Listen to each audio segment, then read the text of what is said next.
హల్లెలూయా. బిగ్గరగా చెప్తారండి. ప్రభువైన యేసుక్రీస్తు నామములో మీ అందరికీ శుభాలు తెలియజేస్తున్నాను. ముందుగా దేవునికి వందనాలు. మరి Luke chapter 23 verse 34, father forgive them for they do not know what they do. తండ్రి, వీరేమి చేయుచున్నారో వీరెరుగరు గనక వీరిని క్షమించండి, క్షమించుడి, క్షమించండి, క్షమించయ్యా అని అంటున్నారండి. అయితే దేవుడు బతిమలాడుతున్నారు, యేసుప్రభు బతిమలాడుతున్నారు. ఏమని? దేవా దేవా వీళ్ళని క్షమించండి, ఈరోజు దేవా మీరు వీళ్ళని క్షమించండి, దేవా వీళ్ళు చేసిన పాపాలను క్షమించండి అని దేవుడు బతిమలాడుతున్నారండి. అయితే ఎందుకు బతిమలాడుతున్నారు? క్షమాపణ కొరకు కదా. ఈరోజు దేవుడు క్షమించండి దేవా, వీళ్ళు పాపాలను క్షమించండి అని దేవుడు అంటున్నారు. ఈరోజు ఒక మనిషి ఒకరి గురించి ఇంకొకరిని క్షమాపణ కొరకు ఎప్పుడు బతిమలాడతారో తెలుసా అండి? ఎప్పుడంటే వాళ్ళని బాగా ప్రేమించినప్పుడు, వాళ్ళని ఎక్కువగా ప్రేమించినప్పుడు ఒక మనిషి ఇంకొకరి గురించి ఒకరిని బతిమలాడతారండి. అయితే వాళ్ళని ప్రేమిస్తేనే బతిమలాడతారు. అయితే మీరు చూసినట్లయితే ఒక తల్లి ప్రేమ ఎలాగుంటుందంటే, వాళ్ళ కొడుకు ఎప్పుడైనా ఎలాంటి సిచ్యువేషన్లో ఒక తప్పు కానీ ఎప్పుడైనా చేసినప్పుడు వాళ్ళు ఏమంటారండి? క్షమించండి, మా కుమారుని క్షమించండి, మాతో ఇలా చేశారయ్యా, క్షమించండి, క్షమించండి అని చెప్పేసి అంటారండి. అయితే చాలామంది ఎప్పుడైనా మీరు బతిమలాడారా అండి మీ బిడ్డ కొరకు, లేదా ఫర్ ఎనీవన్, ఎవరి గురించి అయినా? అయితే యేసు ప్రభు శిలువ పైనుంచి బతిమలాడుతున్నారు. ఎవరి కొరకు తెలుసా? తను ప్రేమించిన వాళ్ళ కొరకు. తను ప్రేమించిన వాళ్ళు ఎవరండి? ఆయన గాయాలు రేపిన వారు, ఆయన కొట్టిన వారు, సంకెళ్ళతో కొట్టిన వారు, ఆయనని వేదన పాలు చేసిన వారు. ఈరోజు అలాంటి వారందరినీ, అలాంటి వారి కొరకు దేవుడు క్షమాపణ కోరుతున్నాడు. ఈరోజు దేవా క్షమించండి అయ్యా, వీళ్ళు ఏం చేస్తున్నారో అసలు వీళ్ళకి అర్థం కావట్లేదు అంటున్నాడండి దేవుడు. ఈరోజు మనం ప్రేమిస్తున్న వారి గురించి క్షమాపణ కోరుతున్నారు. అయితే దేవుడు ఆత్మ ఒకటి బయలుపరుస్తుందండి. వన్ థింగ్, ఎక్కడ క్షమాపణ ఉండదో అక్కడ అపవాది నివాసస్థలము, కోట ఉంటుందంట. అయితే మీకు మన పాపాలు క్షమించబడడం చాలా ఇంపార్టెంట్ అండి. అయితే మీకు ఒక క్రిమినల్, ఆ టైంలో చాలా ఓల్డ్ టైంలో ఒక క్రిమినల్ ఉండే అతను ఇంచుమించు చాలా సంవత్సరాల బ్యాక్ ఆయన ఎన్నో హత్యలు చేశాడు, ఎన్నో మర్డర్స్ చేశాడు, ఎన్నో విధాలుగా మనుషుల్ని హింసించాడు, ఎన్నో విధాలుగా వాళ్ళని టార్చర్ పెట్టి చాలా మందిని చంపేశాడు, చాలా ప్రాణాలని తీసుకెళ్ళిపోయాడు.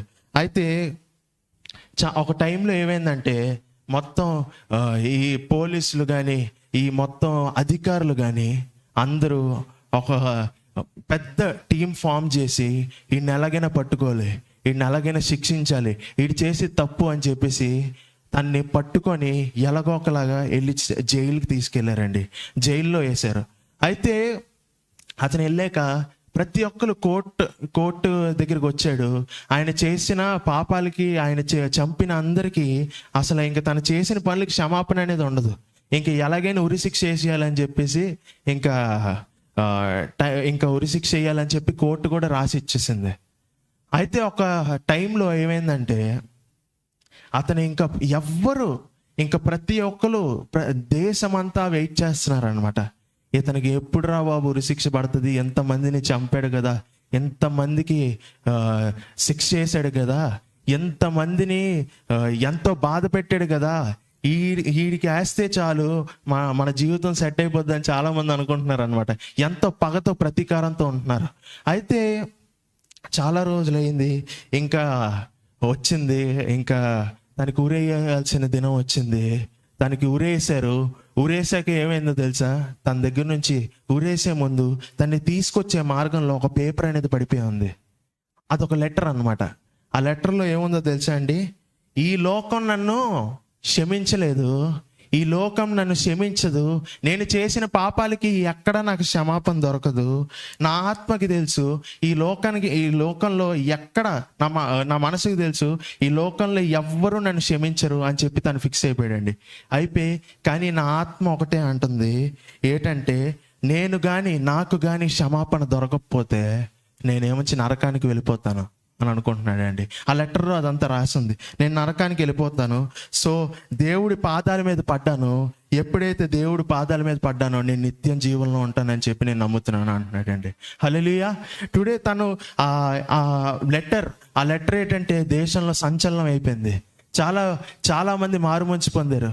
చాలా మంది ఏంటంటే ఈరోజు అంత పనులు చేసినోడికి కూడా క్షమాపణ దొరికింది ఒక్క యేసుక్రీస్తు దగ్గర మాత్రమే. హల్లెలూయా. ఏ మనుషుని దగ్గర క్షమాపణ దొరకలేదు, కానీ ఆయనతో పాటు నిత్య జీవంలో ఉంటాడని నమ్మిచున్నాడు. తన జీవితం మారిపోయింది. హల్లెలూయా. చనిపోయినా కూడా దేవుడు రాజ్యంలో ఉంటాడని నమ్మాడు. హల్లెలూయా. ఒక్క యేసుక్రీస్తు వల్ల మాత్రమే తనకి క్షమాపణ దొరికింది. హల్లెలూయా. అయితే ఈరోజు ఎంతోమంది క్రైస్తవులని పిలువబడుతున్నారు, కానీ వారు అపవాది చేత బంధించబడ్డారండి. అపవాది చేత బంధించబడిన వారుగా ఉన్నారు. అయితే forgiveness is the powerful thing, is the most powerful thing. ప్రతి ఒక్కరు క్షమించలేరండి. ఈరోజు క్షమాపణ అందరూ ఇచ్చేది కాదు, కానీ అండి బలవంతులు మాత్రమే ఇచ్చేది క్షమాపణ. హల్లెలూయా. గట్టిగా హల్లెలూయా చెప్తారా? అయితే ఒకరోజు మీకు ఇది తెలిసే ఉంటుంది.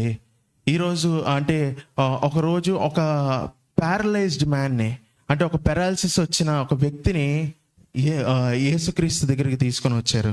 అయితే పక్షపాతం ఎందుకు వస్తుందండి? సారీ పక్షవాతం రైట్. సో అది ఎందుకు వస్తుందండి? పెరాలసిస్. సో మనకి బ్రెయిన్లో ఏమైనా చిట్లితే ఆ నర్వ్ అనేది ఒకవేళ లెఫ్ట్ సైడ్ చిట్లిందనుకోండి, రైట్ సైడ్ అంతా మనకు పనిచేయడం మానేస్తుంది. ఒకవేళ రైట్ సైడ్ చిట్లింది అనుకోండి, లెఫ్ట్ సైడ్ అంతా పనిచేయడం మానేస్తుంది. అయితే అతను జీసస్ దగ్గరికి ఆ పెరాలసిస్ వచ్చిన ఒక వ్యక్తిని తీసుకొని వచ్చినప్పుడు ఆయన అన్నాడు, నా కుమారుడా, నీ పాపం అంతా క్షమించబడింది అన్నాడండి. హల్లెలూయా. అయితే అందరూ ఒక విధంగా చూస్తున్నారు. ఎలాగా అంటే, నువ్వెవరు క్షమించడానికి? నీకు ఏముంది? నీకు అథారిటీ ఉందా? నీకు అధికారం ఉందా అని చెప్పేసి ఈరోజు అంటే తను అంటున్నారు. అక్కడ ఉన్న వాళ్ళందరూ, చాలా మంది ఉన్న వాళ్ళందరూ ఒకటే అంటున్నారు, ఇబ్బందిగా ఫీల్ అవుతుంది, మీరెవరు క్షమించడానికి అని అంటే, అక్కడ ఉన్న ప్రభువారు ఏం చెప్పారండి? మనుష్య కుమారుడికి పాపం క్షమించే అధికారం ఉందని చెప్పి ప్రభువారు చెప్పారండి. అయితే ఆయన స్పష్టంగా తెలియజేశారు ఏంటంటే, ఆయనే దేవుడు అండ్ ఆయనకి క్షమించే అధికారం ఉంది, ఆయన వల్ల మాత్రమే మనకు క్షమాపణ దొరుకుతుంది అని చెప్పి దేవుడు చెప్తున్నారండి. అయితే ఈరోజు అనుకుంటారు చాలామంది, మనుషులు ఎందుకు క్షమించలేరు?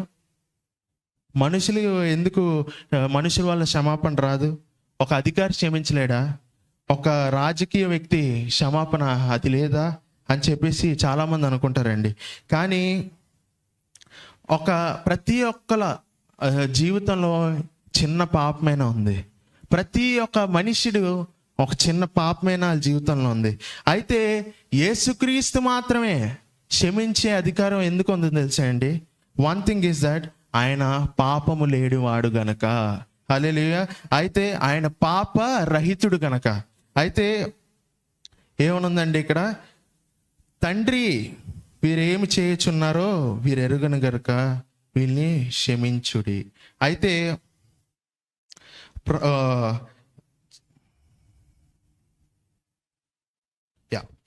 ఈ మాట చెప్పినప్పుడు మీకు జ్ఞాపకం రావాలండి, మీ జీవితంలో ఎవరైనా క్షమించరాని మనసు ఉందా?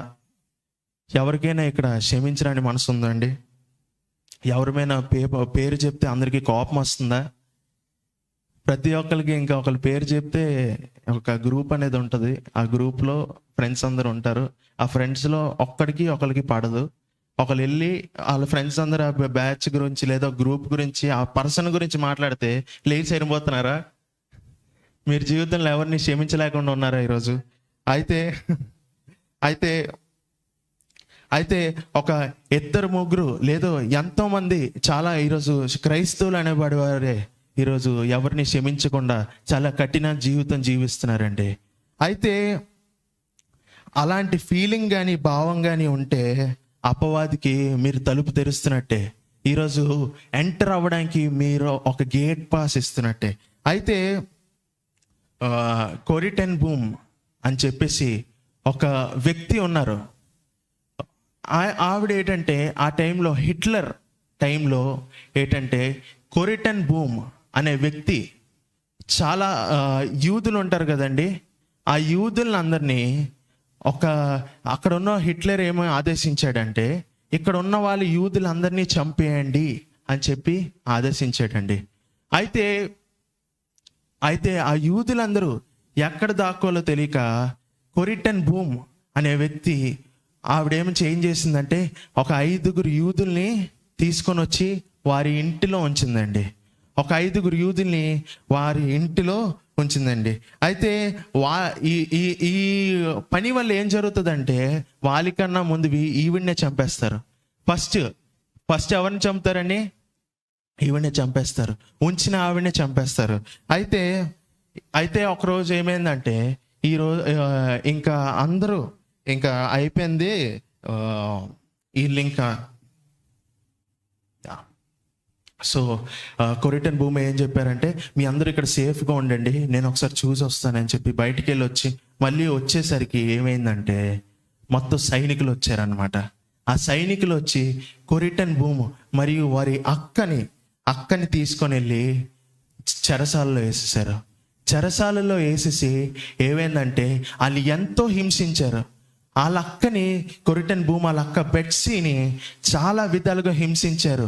అన్ని చాలా విధాలుగా ఫిజికల్గా చాలా ఇది చేశారు, చాలా ఇబ్బంది పెట్టారు, చాలా దారుణంగా వాళ్ళిద్దరిని శిక్షించారు. ఒకరోజు ఏమైందంటే ఆ శిక్షకి ఆ అమ్మాయి చనిపోయింది. బెట్సీ వాళ్ళ అక్క చెల్లెలు ఇద్దరికి చాలా కష్టాలు తెచ్చారు, చాలా దారుణాలు చేశారు. అయితే ఒకరోజు వాళ్ళ అక్క చనిపోయింది బెట్సీ అని. అయితే కొన్ని రోజుల తర్వాత ఆ కోరీ టెన్ బూమ్ ఏం చేశారంటే బయటికి విడుదల వచ్చింది. ఆవిడికి విడుదల వచ్చి బయటకు వచ్చారు. అయితే కొన్ని రోజుల తర్వాత ఏమైందంటే అయిపోయింది, ఈవిడ ఒక చర్చ్కి వెళ్ళింది. ఒక చర్చ్కి వెళ్ళి అక్కడ ప్రార్థన చేసుకుంటూ చూస్తే అక్కడ ఒక వ్యక్తి ఉన్నాడు. ఆ వ్యక్తి ఎవరో తెలుసా? ఆ రోజు బెట్సీ వాళ్ళ అక్కని ఎంతో దారుణంగా హింసించిన ఒక వ్యక్తి అక్కడ ఉన్నాడు. అతను అక్కడ ఉన్నాడు. మనం అయితే ఏం స్పందిస్తామండి ఈ సిచ్యువేషన్లో? అంటే మీరేం చేస్తారు? చాలామంది దేవుడి బట్టి ఊరుకుంటాం అన్న వాళ్ళందరూ, మరి నిజమో లేదో నాకు తెలియదు. చాలామంది అయితే ఇంకొకరు అయితే వేరేలాగా అటాక్ చేసేద్దాం, వీళ్ళని చంపేద్దాం, వీళ్ళని నాకు ఇంతవరకు ఉందిరా వీళ్ళని చంపేద్దాం అని చెప్పి చాలా వరకు అంటారండి ఈరోజు. అయితే ఎంత చేశాక ఆవిడ్ని ఎంతో బాధ పెట్టాక అయితే ఆయన వచ్చాక ఆయన దగ్గరికి వెళ్ళి ఏమన్నారో తెలుసా అండి?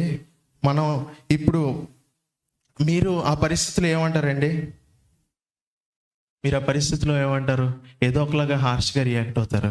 ఆవిడ అన్నది ఒకటే మాట, my dear friend how are you అని చెప్పి అన్నారండి. హల్లెలూయా. తను అన్నది ఏంటో తెలుసా? My dear friend how are you అని అనగానే ఆ సైనికుడు కళ్ళల్లో నీళ్ళు అలాగొచ్చేసి ఇంకా మోకరించి ప్రార్థన చేసి ఏడ్చేసాడండి.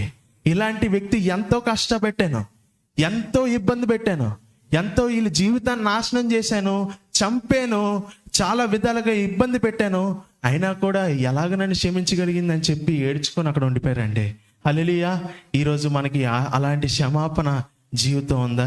ఈరోజు ఒకరిని క్షమించగలిగే మనసు ఉందా మనకి ఈరోజు? ఆ తర్వాత వాట్ ఏ లవ్, అసలు ఎంత ప్రేమ అని చెప్పి ఆ సైనికుడు షాక్ అయ్యాడండి. అయితే మన చాలామంది దే థింక్ అంటే నేను చాలా గొప్ప వ్యక్తిని,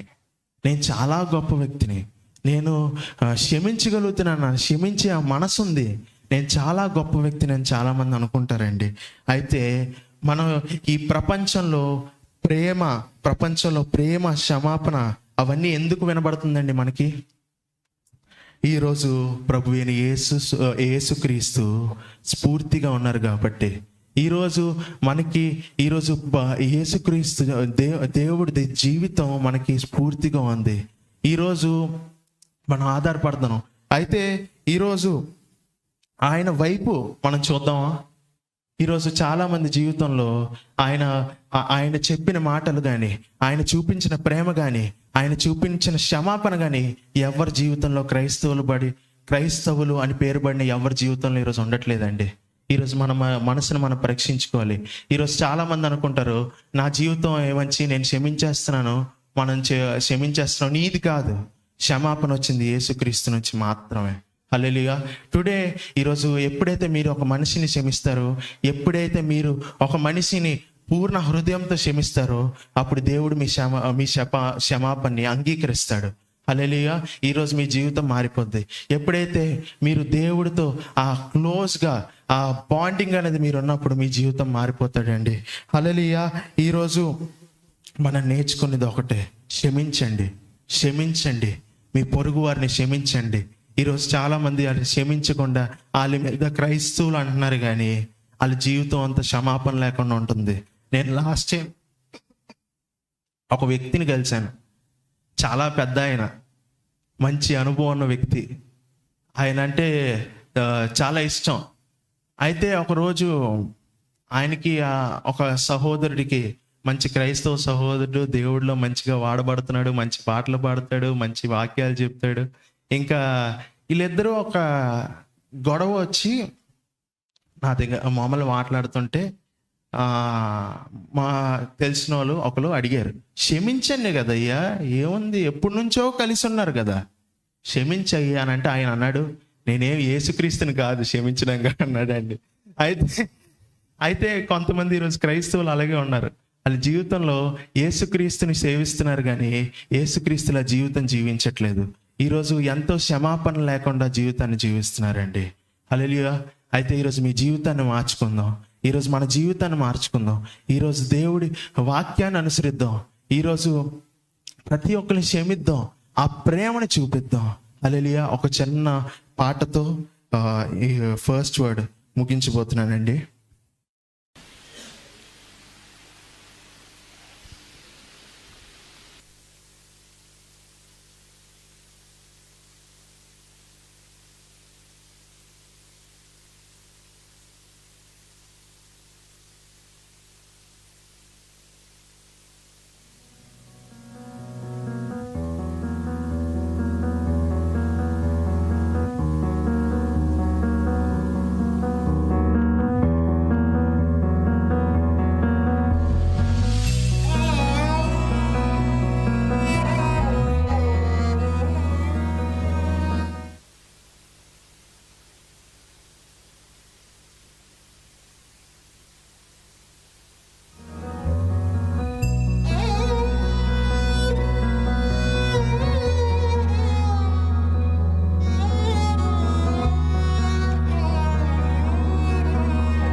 సహించి నా కొరకు సిలువలో ప్రాణమును అర్పించుటకు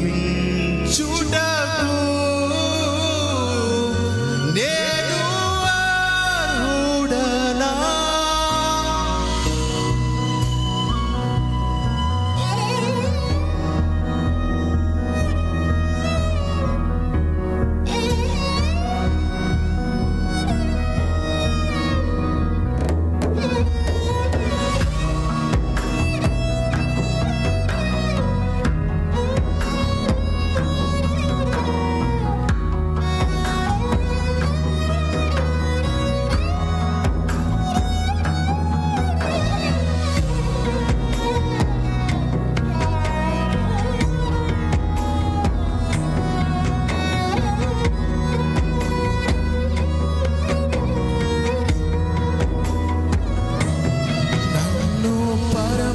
చేర్చుటకు నీవే నా దరి చేరితివి. నాకు విడుదలనిచ్చుటకు నా దోషములు మోసితివి. నా శాపములు తొలగించుటకు నీవే పాపముగా మారి నన్ను శుద్ధిని చేయుటకు నీ రక్తము చిందించితివి. నాలో ఊపిరి నిలుపుటకు నీ తుది శ్వాస వేడితివి. ఎంత ప్రేమ చూపుటకు నేనర్హుడనా? నాలో ఊపిరి నిలుపుటకు నీ తుది శ్వాస వేడితివి. ఎంత ప్రేమ చూపుటకు నేనర్హుడనా? నీ కంటి పాపవలె నన్ను కాచుటకు నేను అర్హుడనా? నేను అర్హుడనా?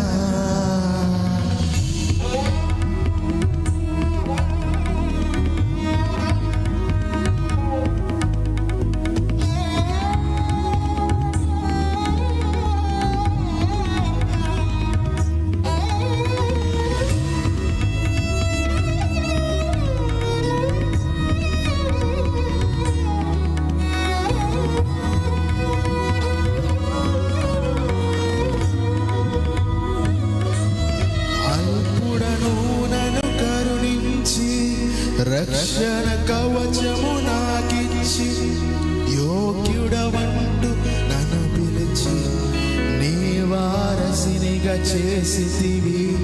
నా జీవిత పర్యంతము నీ దాసుడనై బ్రతికెదను. నీ చరణములు హత్తుకో దాసుడనై బ్రతికేదను.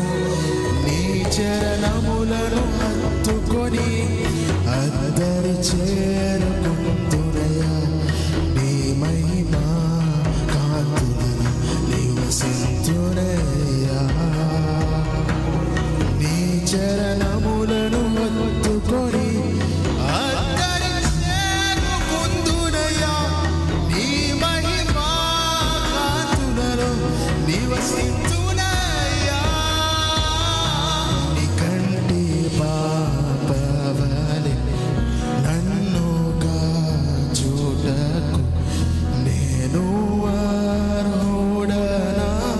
నేను అర్హుడనా? ఘోర పాపినయ్యా నన్ను మన్నించుటకు నేను అర్హుడనా? నేను అర్హుడనా? వేదనను భరించి అవమానం సహించి నా కొరకు సిలువలో ప్రాణమును అర్పించుటకు నేను అర్హుడనా? హల్లెలూయా. సమస్త మహిమ ఘనత ప్రభువైన యేసుకే చెల్లును గాక. ఆమేన్. బిగ్గరగా హల్లెలూయా చెప్తారా?